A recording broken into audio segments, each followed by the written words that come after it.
As President Vladimir Putin ordered Russian troops into eastern Ukraine, Western sanctions were issued in response. Today, the UK is sanctioning the following 5 Russian banks: Rossiya, IS Bank, General Bank, Promzyaz Bank, and the Black Sea Bank. And we are sanctioning 3 very high net worth individuals: Gennady Timchenko, Boris Rottenberg, and Igor Rottenberg. The British Prime Minister called it a first barrage, promising more if Putin advances deeper into Ukraine. EU sanctions were also restrained, targeting members of parliament and limiting Russian access to European capital markets. And Washington has banned US business dealings with the 2 breakaway regions in eastern Ukraine. Germany did go further, calling a halt to the $11 billion Nord Stream 2 pipeline project, highly prized by Russia and built to deliver gas to Europe bypassing Ukraine. But Russian investment experts say none of it will trouble the Kremlin.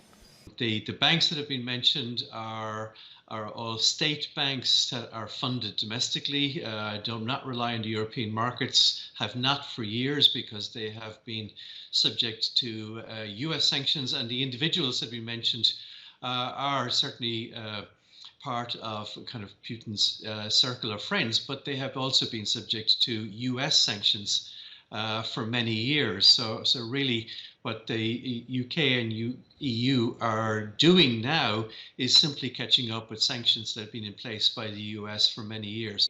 The threat of full sanctions retaliation is being held in reserve, depending what Putin does next. Measures dubbed sanctions from hell by the US Senate would in theory target whole sectors and industries with crippling economic effect. It is a threat that one prominent Kremlin critic believes lacks credibility. He invaded Georgia, no sanctions from hell. He took Crimea, no sanctions from hell. He shot down a passenger plane with 298 innocent people, no sanctions from hell. And all of a sudden, we're threatening sanctions from hell. And what do? We make a minor, tepid addition to the U.S. sanctions list, basically coming up to where they were 4 years ago. That's not credible. That doesn't scare Putin. He doesn't believe we're for real. Part of the problem is Western resolve. Stiff sanctions against Russia would hurt Europe in return, with strong ties in trade and energy. Another is Russian resilience, holding the world's 5th largest financial reserves built up especially to cushion the blow. Ultimately, the calculation is Putin's alone to make. He's got away with it so far. He may feel there's insufficient reason to turn back now. Jonah, Al Jazeera.